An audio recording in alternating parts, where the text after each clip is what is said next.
What is up, my friends? Back for another CD collection video. I'm sure you've seen one. If you haven't, it's where I take 10 CDs out of my, you know, loosely alphabetized collection. I'm in the process of buying new shelving right now. When I moved a different time, I just moved recently, but a couple years before that, the last time I moved, I threw all my shelving away. I wanted to kind of keep it, but it was just old and needed to be replaced. And I figured I'm never going to buy new shelving unless I just throw this shit in the trash. So, still haven't gotten around to buying new shelving, and I hate seeing my collection sitting in boxes, but doing the best I can. And this is a weird stack, I will admit. There is, god damn, I'm looking at it right now. There's no metal here.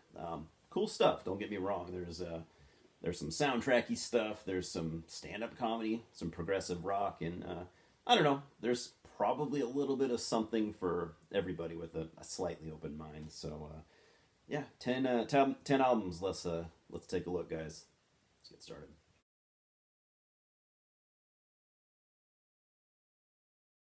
Starting with the second album, solo album from Jerry Cantrell, Degradation Trip, came out in 2002. This was his, did I say it was his second album? He had started doing solo stuff in 96. This is my favorite. Out of the three solo albums he has so far, this is by far my favorite. The one I go back to the most, the one that I personally think is the strongest. The first one's okay.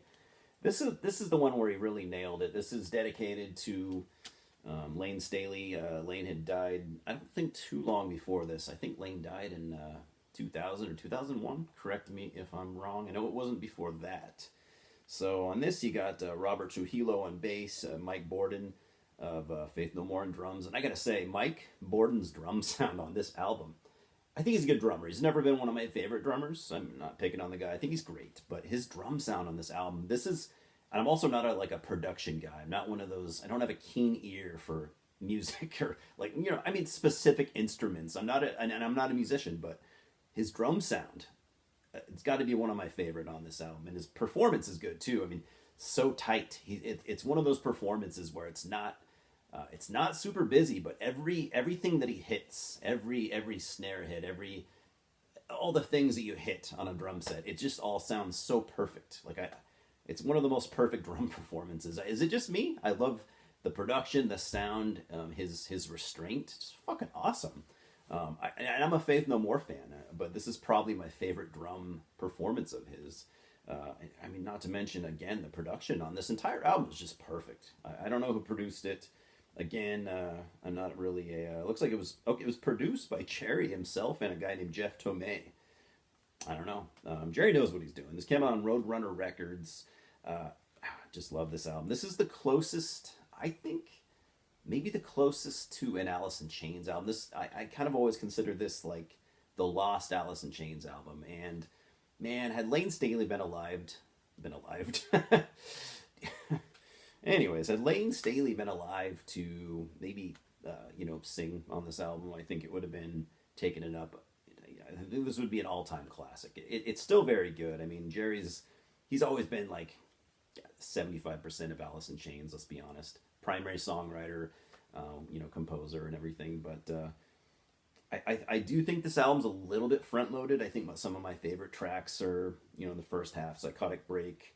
Basically, the first three songs are just perfection, and they go together so well. It's like a mini EP, those first three songs. Some of the later songs I do like. Some of the middle, I don't know if I'd say there's filler on here. What would you guys say? Maybe. There might be a little filler. But, I still would give this album at least a 9 out of 10. It's just fucking awesome. This is... I don't think Jerry will ever do a better solo album than this, sadly. And I have to say that because, you'll see what comes next.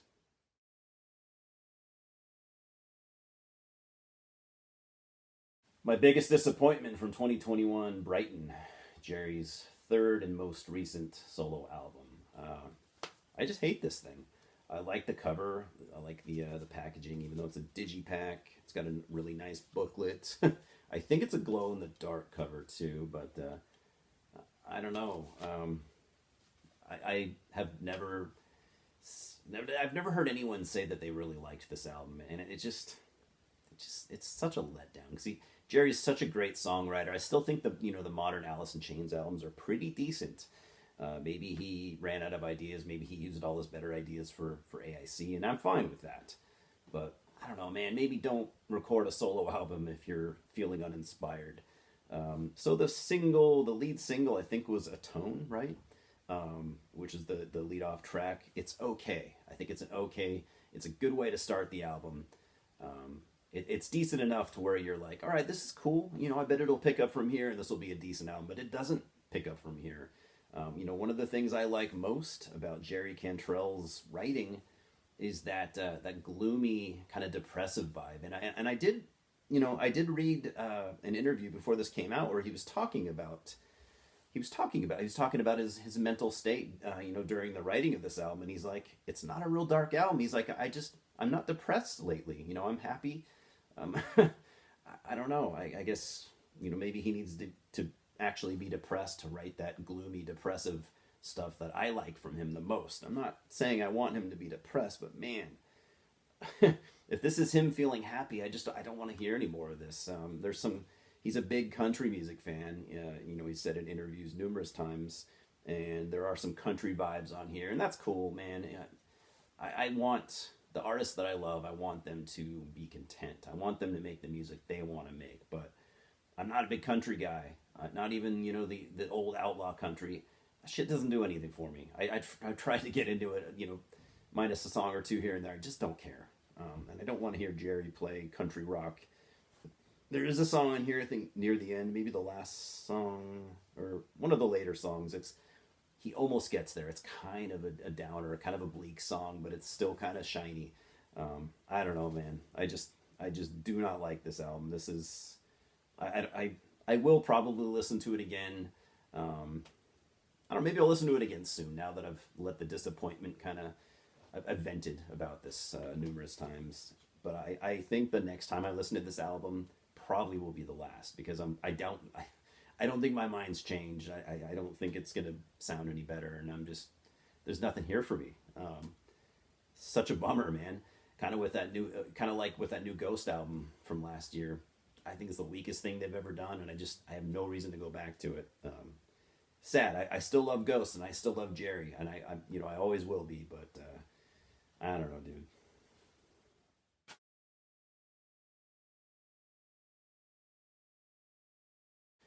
Next, we got a couple from Jethro Tull.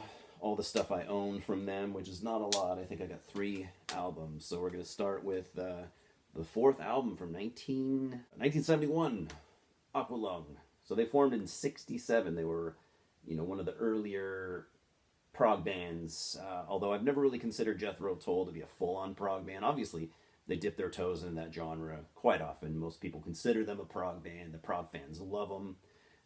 This is really not a prog rock album. This is a full on hard rock album, and it's a heavy rock album, and it rocks. It's cool.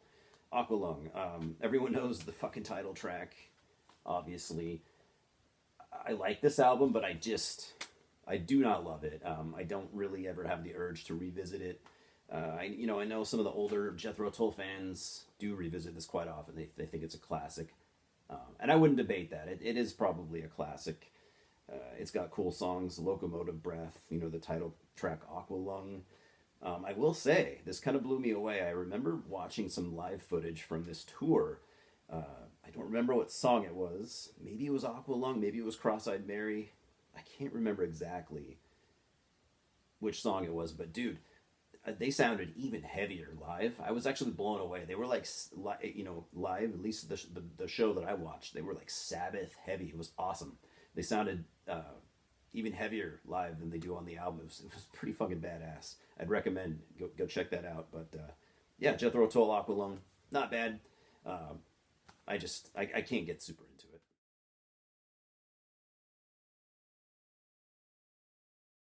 Now here's something I can get super into. The next year, '72, their 5th album, Thick as a Brick. Now this is Jethro Tull's full-on foray into progressive rock. This is just 2 songs. I have the special edition that has, it's got 2 like 20-minute songs, 20 plus minutes. I have, this version I have is a live track, and then it's got a really cool interview with Ian Anderson, Martin Barr, Jeffrey Hammond. So nice version, this 97 Chrysalis re-release. Check this one out if you don't have it, because it's just for the extras. Now, yes, this is their foray into true, early British prog rock, and I love it for that. This is kind of the only album really I ever want to hear from them. But what's funny about it is they were actually, though they were, admittingly playing full on prog, it was actually they were making fun of prog. And they stated it in interviews many times. So they, kind of to poke fun at the pretentious prog bands of the time, they made a full on, complex prog album. But I love it. This is, this is the kind of prog I like. I like the complex stuff. Everything else that I've heard from them so far, I just can't get into. But this is perfect. This is like Jethro Tull, trying to sound like Yes, and it's awesome. This is one of my favorite, probably one of my favorite 70s prog albums in general. I don't know if I'd say top 10, but top 20 or 30. Yeah, it's that good.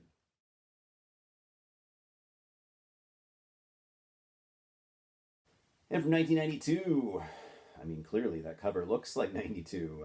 This is their third live album. It's called Light Music. I will say this is a great live album. This is actually a BMG Direct. Remember BMG? Get the, instead of a barcode, you just got the blank BMG information. This is great, man. I haven't listened to this in a while. In fact, I've only had it for a year or two. But as far as the track listing, I don't know. I couldn't even say what albums all these songs come from. It looks like they have some early stuff on here. Locomotive Breath, Thick as a Brick is not on here.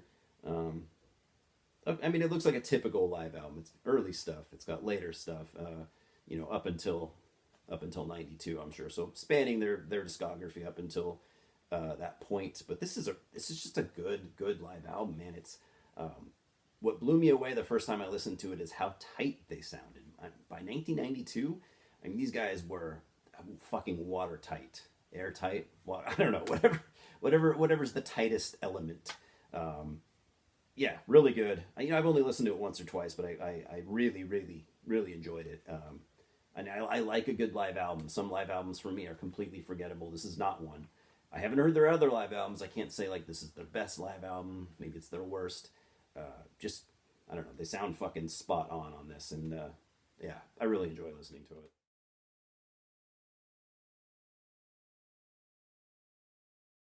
Here's a weird one.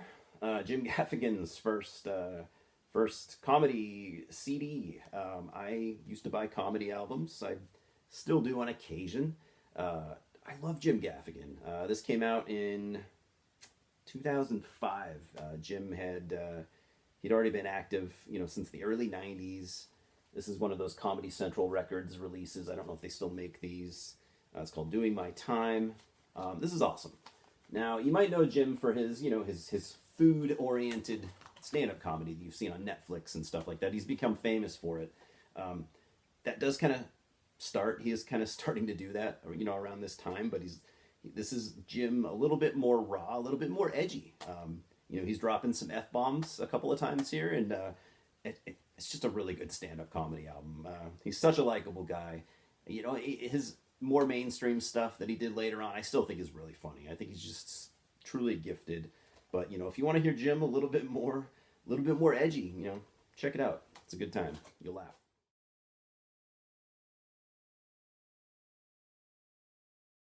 And from 2000, the eighth album and the only album I have from Joe Satriani, Engines of Creation. Why is it the only one I have? I don't know. I'm not a big Joe Satriani fan. Yeah, he's a great guitarist. And I did like a lot of that shred guitar stuff, growing up. But, I just don't have a lot of it. I have the CD somewhere. It's not in here, and it's got a broken case. But, so, who Satriani is. He's been active, just a guitar hero. He's been playing professionally on some level since, I don't know, 70s, late 70s, something like that. He's played a million live shows. He sold a million albums. He's super popular. He's a truly great guitarist. I'm not really into that shred stuff anymore. Not as much these days. I do have a soft spot for some of the '80s stuff. I do like a little bit of Steve Vai, a little bit of Yngwie Malmsteen.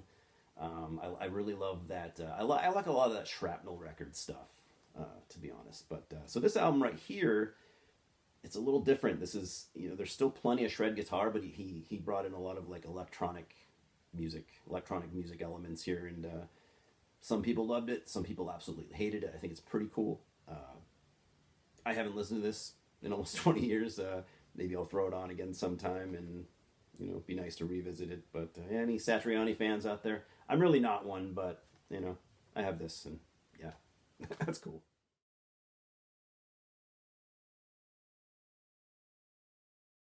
Now, the next three albums here are all going to be John Carpenter albums. I'm a massive John Carpenter fan, both his music and his movies. His movies first, but I think he's a cool musician. He makes cool fucking music. He's, as you may or may not know, he's scored most of his movies. I don't think all of them, but most of them.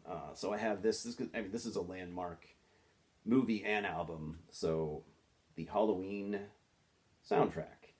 The movie is from 1978. This is his third album, so the third uh, movie score that he'd done, and this is a very nice 20th anniversary edition. It's got all kinds of cool stuff. I love listening to this because it's not only the entire soundtrack, which is flawless. It's got all kinds of cool, sound bites from the movie, and yeah, I don't know what makes this a special edition because this is the only one I've ever heard. It's got, it's got 28 tracks with a 52-minute runtime, and I just love it. Sometimes I'll just throw this on, and it's like I don't even need to watch the movie. I can just picture the movie as I'm listening to it. It's just a perfect soundtrack, and yeah, John Carpenter's, he's just great. I always wondered like what were his influences. What influenced him to become a musician? Not so much a film director, but like he had to have been into like Tangerine Dream and shit like that. But I don't know.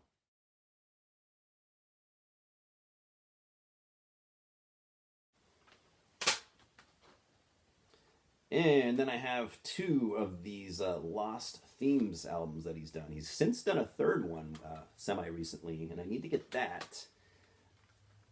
So we got the first Lost Themes here from 2015. This was his 18th album.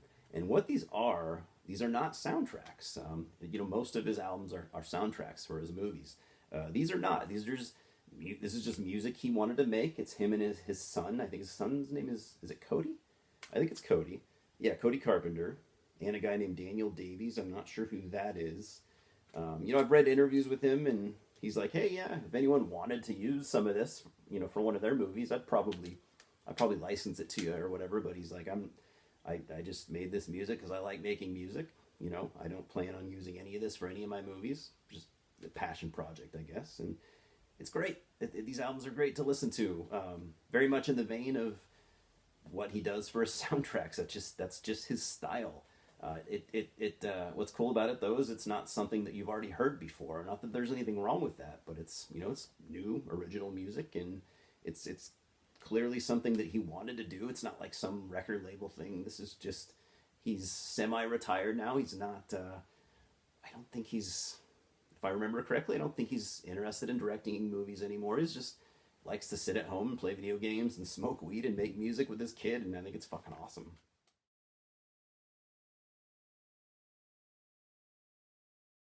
2016, Lost Themes 2, his 19th album. Like I said, there's a third one. I need to get that.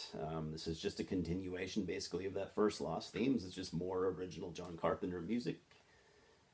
John Carpenter and his son Cody, and maybe that Daniel Davies guy. Yeah, looks like he's here too.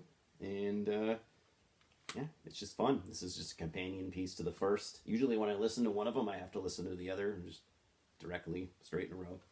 Again, for the third time, I need to get that third one because I actually just only learned about it like a couple of weeks ago, so I need to snag it. I love it, man. I'm a big Tangerine Dream fan. I love, I don't know if I'd say I'm yet into this like modern like synthwave scene that's super fucking popular, by the way. But I'm kind of surprised I haven't delved into it a little more because, again, I really like that style. I like I love how it just kind of takes me back to when I was a little kid watching 80s movies, and I really liked, and what kind of really helped repopularize this kind of music is like the Stranger Things soundtrack. I think those guys are really talented as well. Um, but yeah, I know there's loads and loads of these synthwave artists that are super popular. Maybe recommend me one if you want, if you don't mind.